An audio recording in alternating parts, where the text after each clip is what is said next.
When I ask you what makes an RPG game in Roblox good, what would you say? You might say a large and unique assortment of items and spells, you might say a diverse group of enemies to fight, or a massive map to explore. And if you said any of those things, then I'm happy to tell you that there's a game that has all of that and so much more. Fantastic Frontier is one of the most creative, unique, and enjoyable RPGs on the entire Roblox platform. In fact, it's probably one of the best RPG games I've played ever. It's truly a crime how little attention this game is getting right now, and with a massive update arriving sometime in the future, I want to spread the word about it. So I'm going to be speaking about why this game is so incredible along with a few pieces of criticism. Now of course, there's going to be some spoilers, so if you wish to play it without hearing me out, do it now.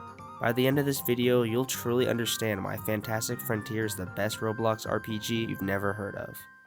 But first, welcome to the Shoutout section, a little snippet of my video where I give a small shoutout to a random creator in my comment section, and today's shoutout is going to be Gush is Gone. They're a pretty small content creator with around 60 subscribers and make Roblox and meme content.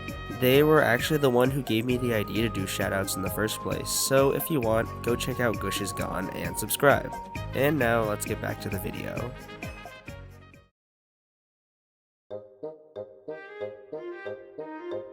To start, I should give a brief overview of what Fantastic Frontier is about. It was created by developers SpectraBox and Gorbacelli. You start off in the Frontier, a massive world filled with monsters, weirdos, and a lot more. Your goal is to travel across the world, collect items to sell, battle monsters, and obtain extremely powerful weapons and armor. Sounds like a pretty basic RPG, right? Well, although it does sound pretty vanilla, the creators of this game take its basic premise and absolutely go crazy with it. Monsters, equipment, items, and NPCs are all extremely imaginative and unique. The monster encounter in the game will have you saying, "What the hell is that?" You've got the ogres, golems, bears, giants, ancient knights, fantastic dragons, spitters, rat kings, genies, peppermint aliens, top hat men wielding giant hammers, and a lot more. Yeah, this game contains over 120 different monsters for you to encounter, with a large number of bosses that are so unique and incredible that I don't want to spoil anything about them, and I want you to experience them for yourself. Equipment, you've got your basic scimitars, rapiers, and greatswords when you start out. But then you've got your magic toasters, fire-breathing, rocket-jumping lizard guns, 2 swords that are literally made out of an angel and a demon, machine gun fists, and even a rocket launcher that fires gnomes. Armor is just as crazy. You've got your standard plate armor, but then you got your elephant tusk armor, your robot armor, your pantry leech armor. You can even wear the helmet of a mysterious entity that lives in a giant supernatural tower. You can even wear a house. This game probably has the best world I've ever seen in a Roblox game. I don't think there's any other game where I can enter the dream of a giant rat, explore a massive mansion before entering a theater, explore the back of the theater, and eventually end up in a supermarket. Heck, even the NPCs are incredible. You've got the massive bear creature who you sell items to, you've got the gang of frogs who gamble using magical weapons, you've got a clown who challenges you to a race around a supermarket, and you've got this. Shout out to my favorite NPC, the guy who sells you spicy chicken while stuck in a cage surrounded by giant ants. He is a true businessman. The NPCs I've listed don't even scratch the surface of the number of strange and bizarre creatures found in this game. Everything in this game can go from standard fantasy to wacky cartoonish to horrifying on a dime.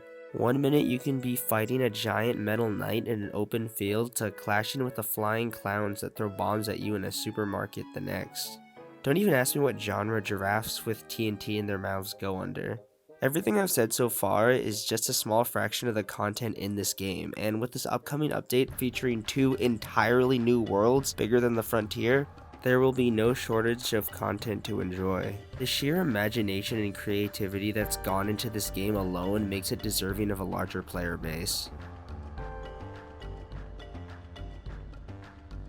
A big part of Fantastic Frontier is its combat. Fighting in this game boils down to 3 different categories: melee, magic, and ranged.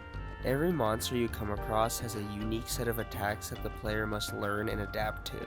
This game's got some pretty amazing special attacks. You can fire massive energy beams, summon meteors, make it rain toasters, and do whatever the hell this is. and a lot more. Every fight in this game is memorable and intense as every enemy you face looks so diverse and bizarre.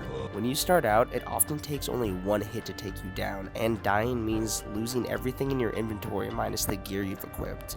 As much as I love this game, fights are very unfair when you initially start out, as one wrong move can instantly get you killed.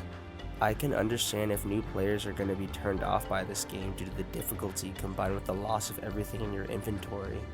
It's so difficult to engage a monster in melee combat that it's at the point where many players often stick with magic and ranged weapons, resorting to getting an enemy stuck on an object in order to kill them. I get the developers wanted this game to be hard, but it kinda borders on unfair. It also doesn't help that melee combat can be extremely glitchy and can often lead to the player getting flung off the map. Hopefully some monsters' damage gets nerfed, and besides those points, combat is still pretty fun when you're properly equipped, because man, it is fun to go head on against a monster. That satisfaction of finally being able to go toe to toe against monsters that used to chase me down cannot be matched in any other Roblox game. Now, a lot of RPGs found on the Roblox platform follow this formula of progression. The player usually spawns in, kills a few enemies, and gains levels in order to progress to the next area while obtaining new weapons and abilities. Rinse and repeat until you've run out of content. A lot of anime RPG games on Roblox follow this formula and are referred to as bandit beaters, as the only method of progression is killing stronger and stronger enemies. Progression in Fantastic Frontier is widely different. You find and collect unique items and random gifts around the map and sell them in order to obtain enough gold to purchase new weapons and armor. What makes this game interesting are the many different ways you can obtain these items. You can fight monsters, collect plants, mine ore, fish, complete tasks, farm, hunt, and a lot more. There are even a few dungeons that can be gone through in order to obtain new gear. The game doesn't really tell you where to go and leaves exploration all up to you. If you find exploring around to be tedious, there are a few tutorials for beginners on YouTube, and I recommend checking some of them out. Unlike almost every RPG game on the platform, Fantastic Frontier does not have an EXP system. Instead, everything needed to grow stronger requires a good amount of gold. You want new weapons? Buy them with gold. You want to up your health pool? Better have some cash. You want to purchase a magical sword that doubles as a magic staff?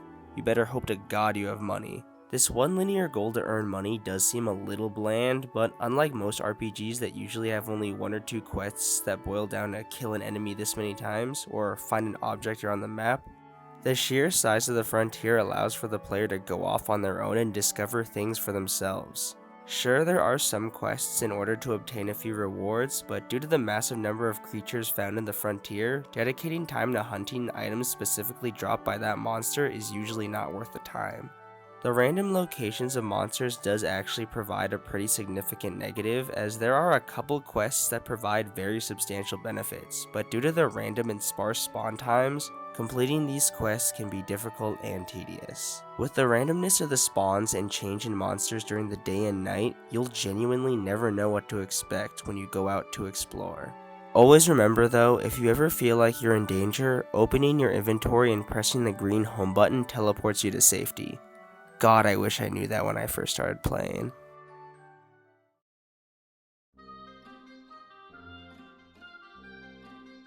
Now, although I do love this game, there are pretty noticeable negatives. I've already talked about the game's difficulty that can cause a lot of new players to quit due to constantly being one-shot, but there are also a lot of bugs in the game as well. In fact, there's an entire list dedicated to them on the Fantastic Frontier wiki. I think the most problematic bug in the game is the fact that enemies can still do damage to you for a few seconds even after they die if you stand too close. The last thing I do have some personal gripes about is that there are a lot of collectible items that don't really have any importance other than selling. I wish that some of the drops could be used for crafting new weapons and gear. There's so many unique and interesting items that serve no other purpose than selling, and it's a shame. Although there are a lot of bugs, the developers are hard at work and hopefully many of these bugs will get patched. Fantastic Frontier is genuinely incredible and deserves a lot more attention. The sheer creativity and imagination put into this game puts it above so many other RPGs on the Roblox platform. Now, this new update's going to be adding a lot of incredible items like an entire mech suit, a D&D playing gnome, a freaking op, a dynamite throwing giraffe, and a lot more. Now, I hope you all check it out because it's one of my favorite RPGs and it's one that's truly worth checking out. Thank you.